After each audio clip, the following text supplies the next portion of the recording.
হাকিমুল উম্মত হযরত আল্লামা আশরাফ আলী তানভী রাহমাতুল্লাহ আল মাসালিহুল আকলিয়া নামক কিতাবে লিখেছেন যে সহবাসের দ্বারা নাফাক হইল মাত্র একটা অঙ্গ, সর্বাঙ্গ ধোয়ার বিধান দিল ইসলাম কোন যুক্তিতে?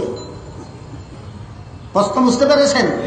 সহবাসের দ্বারা নাফাক হইল সর্বাঙ্গ না একটা অঙ্গ? সর্বাঙ্গ ধোয়ার বিধান দিল ইসলাম কোন যুক্তিতে? তানভী রাহমাতুল্লাহ যুক্তি হলো সহবাস সম্পন্ন হওয়ার সাথে সাথে শরীর এত ক্লান্ত হয়, এত অলস হয়, এক দুই অঙ্গ ধুইলে এই ক্লান্তি দূর হয় না যতক্ষণ পর্যন্ত সর্বাঙ্গ ধুইয়া না হয়। বলেন আত্মুখ ধুইলে সহবাসের অলসতা দূর হয় না সমস্ত শরীর ধুইলে দূর হয়? তাহলে আল্লাহর বিধানের যৌক্তিকতা আছে কি নাই? এজন্য মৌলিকভাবে আমাদের স্মরণ রাখা দরকার, ইসলামের সমস্ত বিধান যুক্তি সম্পন্ন, কিন্তু সবার মধ্যে ইসলামের বিধানের যুক্তি বুঝার যোগ্যতা দেখে না। যার মধ্যে বুঝার যোগ্যতা নাই তার দুই পথ, হয়তো কোনো বিজ্ঞ আলেমের কাছ থেকে বুঝে নেবে, আর না হয় বুঝি আর না বুঝি আল্লাহর বিধান সঠিক এই কথা বলতে হবে। 3 নম্বর কোনো পথ নাই। এই সমস্ত জরুরি কথা আপনাদের জীবন ভর স্মরণ রাখা দরকার। ইসলামের কোনো একটা বিধানের যৌক্তিকতা যদি আপনার বুঝে আসে না, তখন ঈমান রক্ষার কত পথ? 2 পথ। হয়তো যোগ্য কোনো আলেমের কাছ থেকে যৌক্তিকতা বুঝে নেবেন, আর তাও যদি সুযোগ না পান তাহলে মনকে কি বলবেন?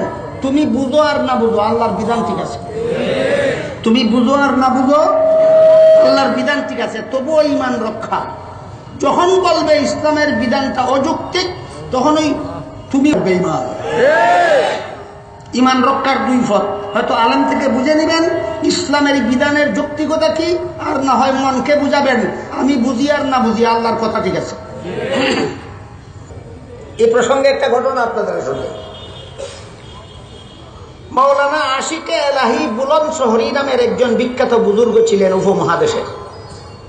তিনি কত বড় বুজুর্গ ছিলেন একটা কথার দ্বারা আপনারা অতি সহজে বুঝতে পারবেন।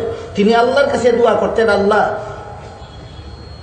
পবিত্র মক্কা মদিনার দেশে যেন আমার মরণ হয় এবং জান্নাতুল বাকিতে যেন আমার গুরুস্থান হয়। সেখানেই তার মরণ হয়েছে, ওইখানেই তার গুরুস্থান হয়েছে। তাইলে দোয়া কবুল হওয়ার মতো বুজুর্গ ছিলেন কিনা? তার লিখিত একটা কিতাব আছে উর্দু ভাষায়, মরনে কে বাদ কিয়া হোগা। এর বাংলা অনুবাদ হয়েছে, অনুদিত গ্রন্থটির নাম মরণের পরে কি হবে। আপনারা সংগ্রহ করে দেখতে পারেন। সেখানে তিনি একজন আলেম, মুসলমানদের একজন আলেম এবং খ্রিস্টানদের একটা মেয়ের ঘটনা লিখেছেন। মুসলমানদের একজন আলেম বলতেন, ইসলামের সবগুলি বিধান যুক্তি সম্পন্ন, শুধু একটা বিধান অযৌক্তিক। ইসলামের সবগুলি বিধান যুক্তি সম্পন্ন, শুধু একটি বিধান অযৌক্তিক। কোন বিধানটা অযৌক্তিক? সেটা হলো সহবাসের দ্বারা একটা বিশেষ অঙ্গ নাপাক হয়। মাথাও নাপাক হয় না, চুলও নাপাক হয় না, চুলের গুড়াও নাপাক হয় না। কিন্তু ইসলাম বলে মাথার থেকে নিয়ে, চুল থেকে নিয়ে, চুলের গুড়ার থেকে নিয়ে পায়ের তালু পর্যন্ত দৌত করতে হবে। বলুন তো, নাপাক কোন পদার্থ চুলের গুড়ায় লেগেছিল? কিন্তু ইসলামের বিধান কি বলে? দৌত করতে হবে। বলে কিনা? ইসলামের এই বিধানটা অযৌক্তিক। নাউযুবিল্লাহ। এই মর্মে খ্রিস্টানদের বিধান যুক্তি সম্পন্ন। খ্রিস্টানদের বিধান হলো যে জায়গায় নাপাক লাগে সেই জায়গা ধুইলেই সমস্ত শরীর পাক পবিত্র হয়ে যাবে। এটা হলো খ্রিস্টানদের ধর্মের বিধান। আর ইসলাম ধর্মের বিধান, নাপাক তোমার চুলের গুড়ায় লাগুক আর না লাগুক, চুলের গুড়ার থেকে পায়ের তালু পর্যন্ত না ধোয়া পর্যন্ত তোমার সমস্ত শরীর নাপাক বলে গণ্য হবে। সাধারণ যুক্তিতে কি ধরা পড়ে? ধরা পড়ে না। এই জন্য মুসলমানের সেই আলেম বলতেন, ইসলামের সবগুলি বিধান যুক্তি সম্পন্ন, কিন্তু এই একটা বিধান অযৌক্তিক। এই ব্যাপারে খ্রিস্টান ধর্মের বিধানটা যুক্তি সম্পন্ন। এই আলেম মরণের পরে তারে যেখানে কবর দেওয়া হইল, ভুলবশত কোনো একটা জরুরি জিনিস কবরের ভিতরে রয়ে গেল।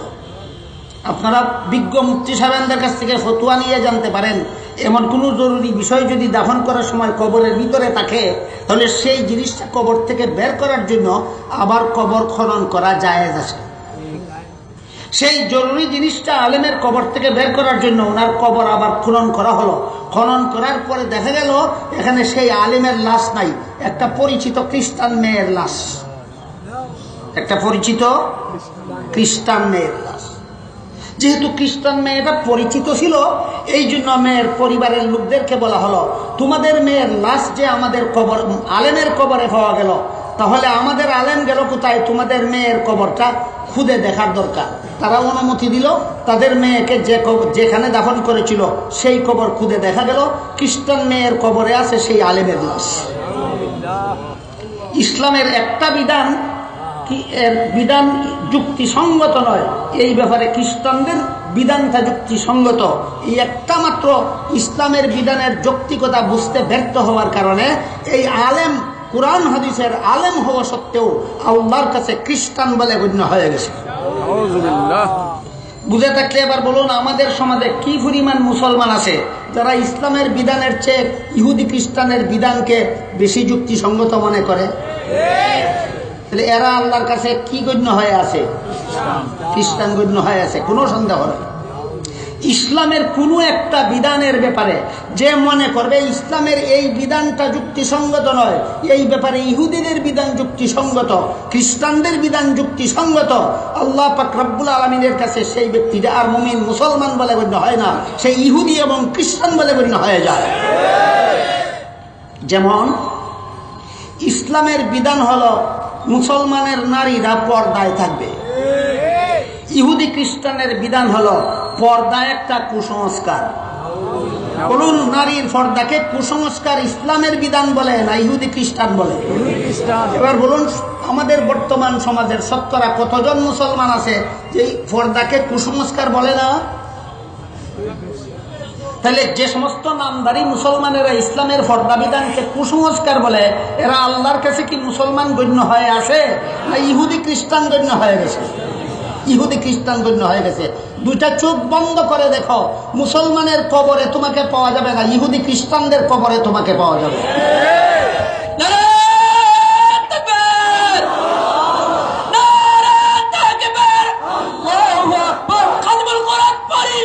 জিন্দাবাদ জিন্দাবাদ, আহলে সুন্নাত ওয়াল জামাত জিন্দাবাদ জিন্দাবাদ, আল্লামা আলিপুরি জিন্দাবাদ জিন্দাবাদ, নারায়ে তাকবীর, আল্লাহু আকবার।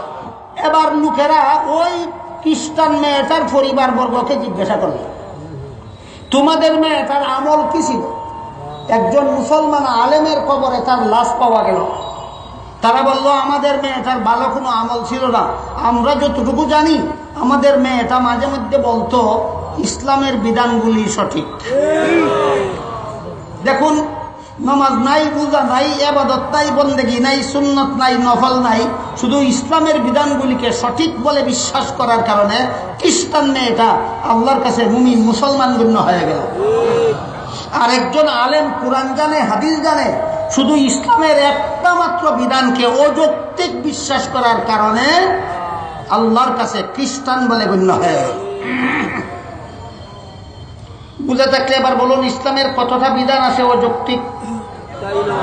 ইসলামের সমস্ত বিধান যুক্তি সম্পন্ন, কিন্তু আল্লাহর যুক্তি বুঝার মতো যোগ্যতা সকলের থাকে না।